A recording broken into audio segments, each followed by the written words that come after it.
À la 5e place de notre classement, vous allez voir ce qui se passe lorsqu'un ouragan s'attaque à l'une des villes les plus riches du monde.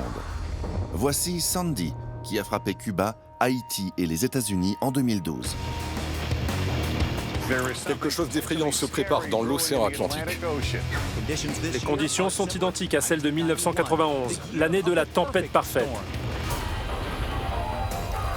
Les satellites et les modèles informatiques permettent aux météorologues de prévoir avec de plus en plus de précision la trajectoire des tempêtes et celle qui risque de se transformer en ouragan. Mais certains événements comme Sandy échappent à toute logique et prennent les experts par surprise. Il prend une direction vraiment inhabituelle. On l'a surveillé, on le surveille et on va le surveiller. Merci d'être venu, Sam. On vous retrouve tout à l'heure. L'ouragan Sandy va frapper la Jamaïque. Au mois d'octobre 2012, Sandy, classé alors en catégorie 3, frappe d'abord Cuba, Haïti et la Jamaïque. Le premier bilan est lourd. Des milliers de maisons détruites, plus de 200 000 personnes sans abri et environ 60 morts. Après son passage dans les Caraïbes, l'ouragan perd de sa puissance. Il est rétrogradé en simple tempête tropicale. Mais Sandy continue sa trajectoire en direction des États-Unis. Et ce qui va se passer quelques jours plus tard va faire entrer Sandy dans l'histoire. Et c'est dans ce cas-là que les conditions pourraient se détériorer. Au contact d'eau exceptionnellement chaude le long de la côte est des États-Unis, Sandy retrouve de la puissance et son statut d'ouragan frappe les côtes jusqu'à la frontière canadienne. Toute la région se prépare à l'arrivée de Sandy, un monstre d'une taille et d'une envergure sans précédent. Un phénomène rare, mais pas pour autant inédit. Lorsque Sandy frappe le nord-est des États-Unis, l'ouragan se combine avec les masses d'air froid venues du nord. Il forme alors ce que les médias américains vont baptiser un Frankenstorm. Accompagné de neige, de vent et de pluie. Les chiffres de la super tempête Sandy sont à peine croyables. Des vents d'une violence extrême sur un diamètre de plus de 1600 km. Si Sandy avait frappé l'Europe de l'Ouest, elle l'aurait recouverte dans son intégralité. D'Édimbourg à Marseille, de Barcelone à Berlin, un véritable monstre. Face à un phénomène d'une telle amplitude et d'une telle violence, les conséquences ne pouvaient être que fatales.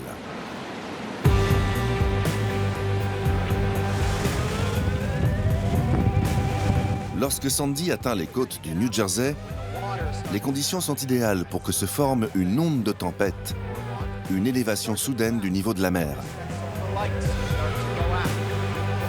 En pleine nuit, à marée haute et sous la pleine lune, l'onde de tempête déclenchée par Sandy atteint les 5 mètres de hauteur et s'engouffre sur 800 km à l'intérieur des terres.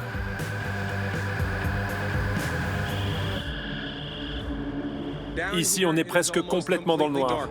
La tempête est tellement puissante que même les habitants de New York, la ville qui ne dort jamais, sont contraints de se calfeutrer chez eux.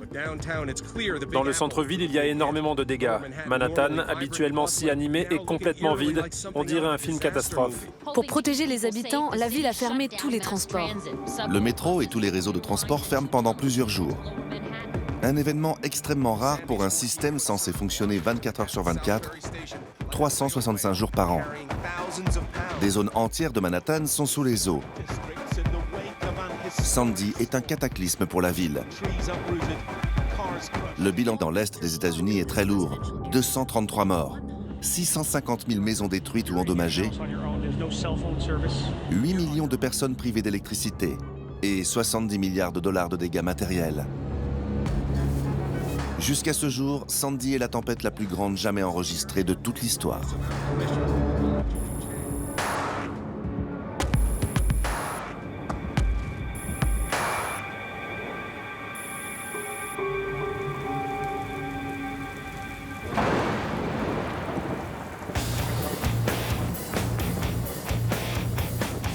Plus de 12 000 cyclones tropicaux ont été répertoriés depuis le tout premier jamais enregistré en 957 après Jésus-Christ.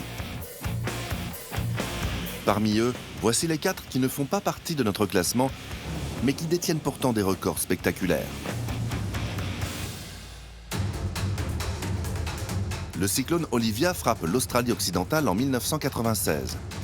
À son actif, les vents les plus violents jamais enregistrés pour un cyclone, avec des pointes à 410 km/h, plus rapide qu'une Formule 1.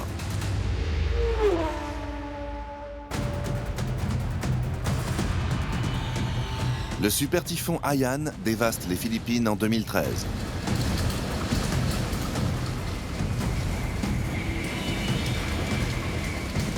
Avec des vents estimés à 315 km/h, il est considéré comme l'un des typhons les plus violents jamais enregistrés dans la région.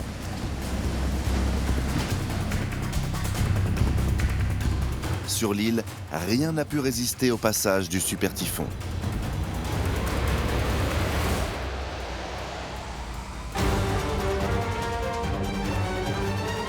Le cyclone Hyacinthe submerge l'île de la Réunion en 1980. Il pleut à verse sur le département.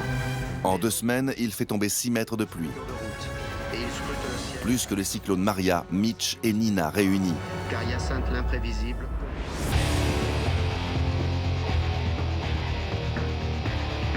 Et enfin, l'ouragan John en 1994.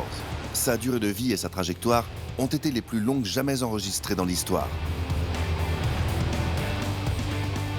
John a voyagé de l'Afrique à l'Amérique centrale, puis a traversé le Pacifique en se dirigeant vers l'ouest. À tel point qu'après avoir été ouragan, il est devenu typhon. 31 jours de voyage et près de 13 000 km parcourus. Des statistiques terrifiantes. Mais le pire est peut-être encore à venir. Selon certains experts, avec le réchauffement climatique, ces records seront certainement tous battus très bientôt.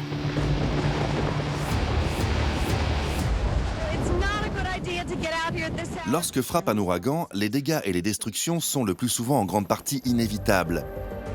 Mais dans certains cas, des facteurs humains contribuent à rendre la catastrophe encore plus dévastatrice.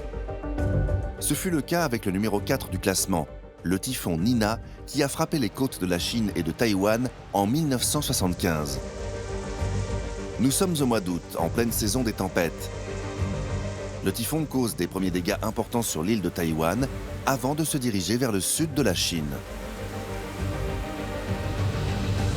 Les vents atteignent les 180 km/h et surtout, les précipitations sont sans précédent.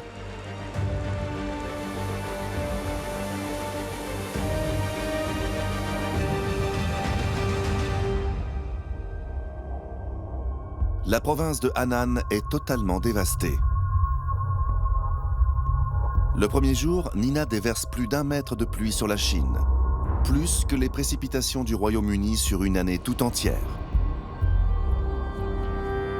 Les inondations et les glissements de terrain sèment le chaos, mais le pire est encore à venir.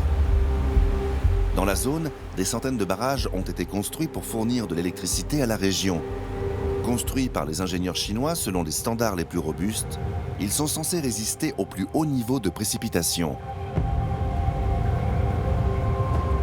Malheureusement, ce ne sera pas suffisant, loin de là. Sous l'incroyable poids supplémentaire de toute cette eau, 62 des barrages de la région s'effondrent. Ils libèrent des murs d'eau sur les populations. Des villes et des villages entiers sont rayés de la carte. Plus de 12 000 mètres carrés de terre sont ensevelis sous les eaux. Une superficie équivalente à la taille de l'île d'Hawaï. Au total, plus de 30 villes sont inondées et isolées du reste du monde. Les autorités annoncent un bilan de 240 000 morts. Mais certains experts estiment que le chiffre réel s'élève à plus d'1 million. Officiellement, les dégâts sont évalués à plusieurs milliards de dollars. Mais la politique du secret qui règne au sein du gouvernement chinois rend impossible de connaître les vrais chiffres de la catastrophe. Pour un pays comme la Chine, un tel niveau de destruction était inimaginable. Des inondations et des pertes humaines étaient inévitables compte tenu de la pluie déversée par Nina. Mais si des barrages n'avaient pas été construits, la catastrophe aurait été beaucoup moins dramatique. Même l'acier et le béton les plus solides ne peuvent pas faire le poids face à la puissance de la nature.